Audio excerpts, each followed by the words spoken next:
Hello friends. जैसा कि आपको पता है कि डायमेंशनल एनालिसिस एक बहुत ही इम्पॉर्टेंट चैप्टर है बेसिकली, बिकॉज आपको पता है कि डायमेंशनल एनालिसिस जिसमें डायमेंशंस की बात कर रहे हैं, ये डायमेंशंस आप थ्रू आउट कोई भी चैप्टर पढ़ेंगे सब जगह डायमेंशंस आएंगे, ठीक है। क्योंकि आप कोई भी चैप्टर पढ़ेंगे उसमें क्या आएगा, मीटर, किलोग्राम, कैंडेला, ये सारी चीज़ें आएंगी, कुछ कहीं ना कहीं आएंगी, ठीक है। वेलोसिटी का आएगा, एक्सेलरेशन आएगा, फोर्स आएगा, मोमेंटम आएगा, आपको पता है ये सारी चीज़ें आती हैं। सो इनका डायमेंशन होता है, ठीक है। सर्टेन डायमेंशंस होते हैं, वो डायमेंशनल एनालिसिस में हम पढ़ते हैं, ठीक है, किसी भी क्वांटिटी का डायमेंशन। सो इसमें हम बहुत थ्योरी में नहीं जाएंगे, थ्योरी को, बल्कि हम किसी क्वेश्चंस के थ्रू समझेंगे, ठीक है। 2-3 क्वेश्चन करते हैं अच्छे अच्छे, ठीक है। इससे हमको पता चल जाएगा कि डायमेंशनल एनालिसिस का कितना इम्पोर्टेंस है हमारे लाइफ में, बेसिकली जब हम बात करते हैं साइंस की, ठीक है। सो चलिए स्टार्ट करते हैं पहले क्वेश्चन से। एक क्वेश्चन है जिसमें क्या बोल रहे हैं कि someone is doing an experiment, ठीक है। ये एक्सपेरिमेंट क्या है कि एक पार्टिकल है, ठीक है। ये पार्टिकल यहाँ पे है एम मास का, ठीक है। वी वेलोसिटी से इस तरीके से सर्कुलर मोशन कर रहा है, fine. It is moving like this, okay, at a distance R, radius R, ठीक है। सेंटर से जो रेडियस है that is are. So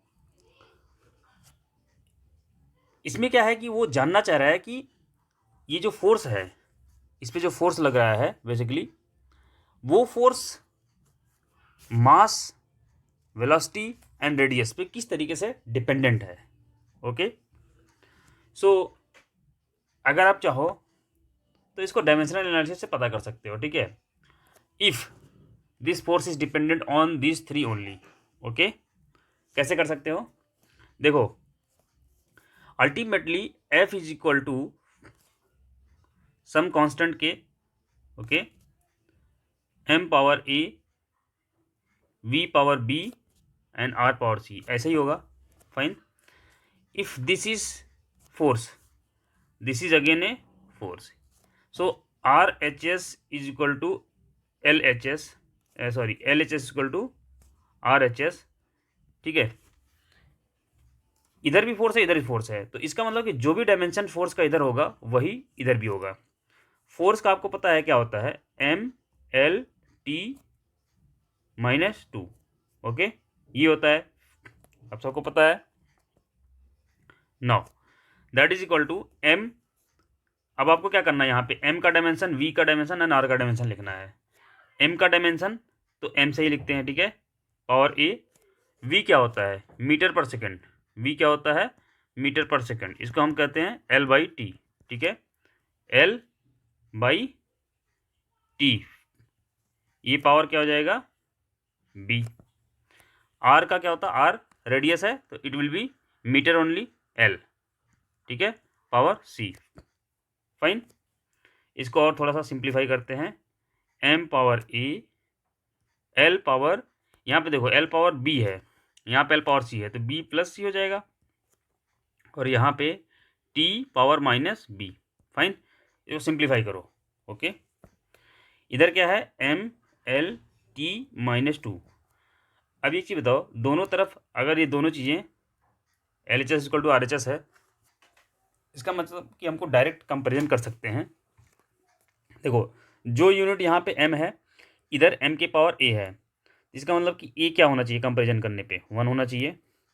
l power 1 है यहाँ पे, ठीक है, और यहाँ पे b प्लस सी है, तो b plus C equal to 1 होना चाहिए, ठीक है। सिंपल कंपेरिजन करो, दोनों तरफ बराबर होना चाहिए, ठीक है। किसी भी यूनिट का पावर दूसरी तरफ बराबर होना चाहिए, ठीक है। Then last t equal to -2, -2 equal to minus B, fine. So आप ये बोल सकते हो कि a equal to 1, b equal to 2 and यहाँ पे इसकी वैल्यू रख दो, तो c इक्वल टू क्या हो जाएगा, -1, okay, c equal to -1।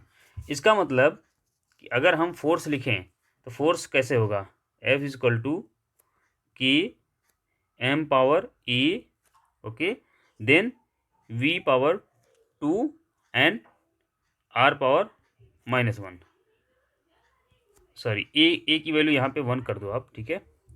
1 minute please, A power ये m power a that is 1। तो ये हो जाएगा k m v square upon r। Okay fine, इस तरीके से ये फॉर्मूला हो जाएगा। फाइन, इसका मतलब क्या हुआ कि ये जो फोर्स होगा इसका एक्सप्रेशन ये होगा। फाइन, इसमें k कांस्टेंट है। Okay, this is how you can check the correctness of the formulas. Okay, expression वो करेक्ट है कि नहीं है उसको आप चेक कर सकते हो। फाइन, ओके, अब एक और क्वेश्चन करते हैं। ठीक है, ये बहुत ही फेमस वंडर वाली क्वेश्चन है, एग्जाम्पल एक। ठीक है, आपको पता होगा कि वंडर वाल एक इक्वेशन है। ठीक है, van der Waals equation. Van der Waals equation क्या है? p plus A upon V square.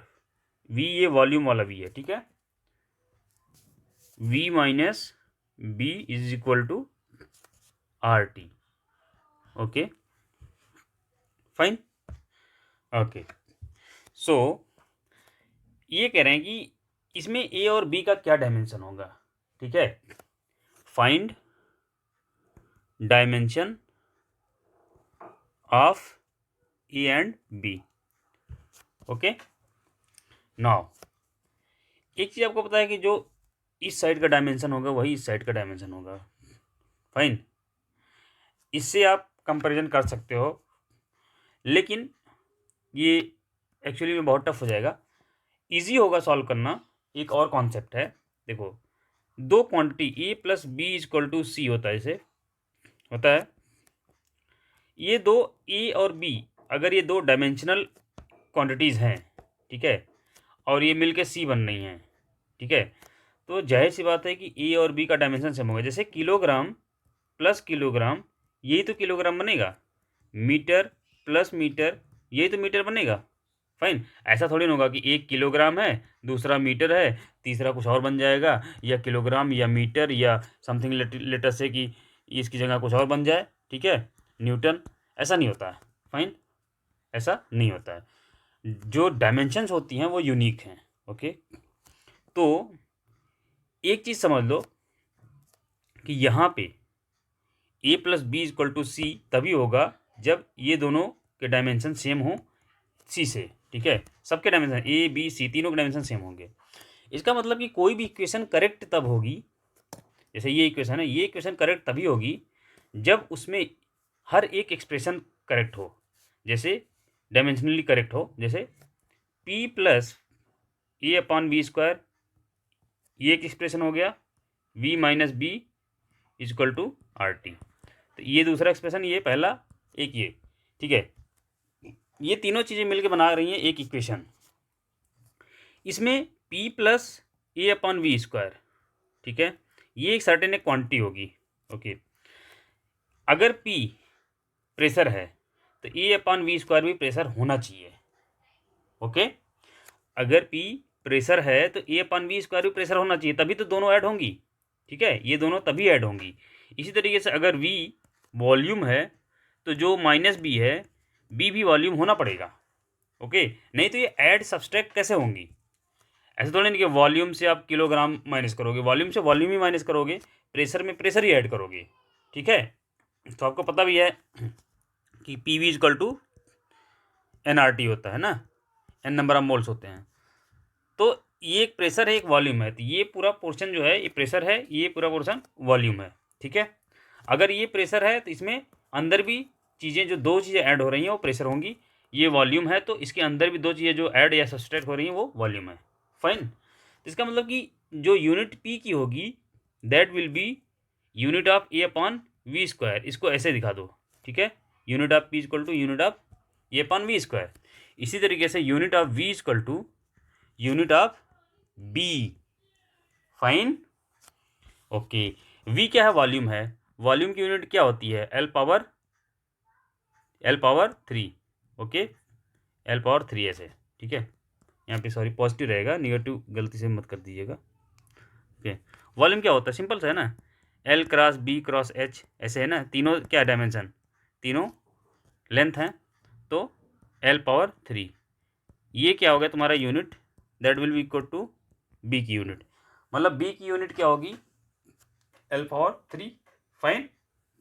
Okay, now A upon V square, इसमें A upon V square is equal to unit of P, fine.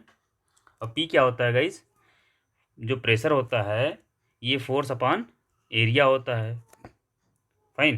भाई देखो, ए की यूनिट निकालने के लिए आपको पी की यूनिट पता होनी चाहिए, तो पी का यूनिट पता होने का मतलब क्या है, पी का एक्सप्रेशन पता होना चाहिए। पी क्या चीज़ है, फोर्स है, प्रेशर है, और प्रेशर क्या होता है, फोर्स अपॉन एरिया होता है। अच्छा, आपको फोर्स का पता होगा, क्या होता है, M L T-2, okay, this is force. Area का होता है L², इसको और सिंप्लीफाई करेंगे, L² को ऊपर ले जाएंगे तो ML-1T-2, फाइन। एंड ये A अपॉन वी स्क्वायर है, वी स्क्वायर मतलब L³ का होल स्क्वायर, ठीक है। V क्या है, L³, वॉल्यूम जो है L³ है, उसका whole square is equal to ML-1T-2। अब हम अगर ए को निकालना चाहें, ए का डायमेंशन क्या है, फाइन, ए का डायमेंशन, तो इसको क्या करना पड़ेगा, आपको इसको इधर ले जाना है, ये हो जाएगा ML-1 एंड T-2, साथ में L पावर यहाँ पे क्या हो जाएगा 6, फाइन, L पावर 6, ये हो जाएगा ML पावर -1 एंड 6 की मिला कितना हो जाएगा 5, फाइन, और T पावर -2, ये हो जाएगा डायमेंशन ए और बी का, ठीक है, ये बी का और ये हो गया ए का, ये डायमेंशन आपको पता चल जाएगा, fine. So this is how this dimensional analysis is useful to find out whether the expression or an equation is correct or not, okay। So equation की करेक्टनेस को आप इससे बिल्कुल पता कर सकते हैं, ठीक है। नाउ एक और एग्जांपल लेते हैं, ठीक है, इसके बाद ही जो हम लोग साइन आउट करेंगे, ओके। तो एक एग्जांपल और है, क्या बोल रहे हैं ये, बेसिकली ये बोल रहे हैं कि ये फ्रीक्वेंसी है ना, वाइब्रेटिंग स्ट्रिंग है, जैसे मान लो ये स्ट्रिंग है, इसको यहाँ पे वाइब्रेट किया जाता है, तो क्या होगा, वाइब्रेशन होगा ऐसे, ठीक है, फाइन। तो इसका जो फ्रीक्वेंसी है न्यू, ठीक है, इसका लेंथ L है अगर यहाँ पे, फाइन, एंड ये बोल रहे हैं कि मास पर यूनिट लेंथ, मतलब ये जो स्ट्रिंग है इसका मास पर यूनिट लेंथ का, तो M/L, ये मास पर यूनिट लेंथ होता है ना, मास पर यूनिट लेंथ, ओके। तो बेसिकली इसको रिप्रेजेंट कर रहे हैं ये M से, मास पर यूनिट लेंथ को M से, पर यूनिट लेंथ है, ठीक है। एंड जो फोर्स यहाँ से एग्जर्ट कर रहे हैं वो F, फाइन। सो ये बोल रहे हैं कि जो फ्रिक्वेंसी है that is equal to 1/2L √F/m, fine. So इसमें पूछा जा रहा है, is this equation is dimensionally correct, ठीक है, डायमेंशनली करेक्ट, ये पूछा जा रहा क्वेश्चन है, ठीक है, question mark. Now guys, frequency क्या होता है, फ्रीक्वेंसी होता है कि आपका एक साइकिल कंप्लीट करने में कितना टाइम लगता है, ठीक है, तो that is inverse of the time पर सेकंड, ठीक है, 1 साइकिल पर सेकंड, ठीक है। सो जैसे मान लो कि आपने 1 सेकंड में 10 साइकिल किया, ठीक है, मान लो यहाँ पे सिंपल सा एक इक्वेशन एग्जाम्पल लेते हैं, एक एक एक एक एक कोई चीज़ पार्टिकल है, वो इस सर्कुलर मोशन में 10 टाइम्स 1 सेकंड में घूम जाता है, तो इसकी फ्रिक्वेंसी क्या हो गई, ठीक है, 10 टाइम्स, समझ रहे हो, 1 सेकंड में 10 बार, ठीक है, तो 10 बार इसकी क्या हो गई, फ्रीक्वेंसी हो गया, ओके, मतलब 1 सेकंड में, फाइन। सो अगर आप फ्रीक्वेंसी की डायमेंशन की बात करें तो that is 1/T per second, so 1/T is equal to, okay,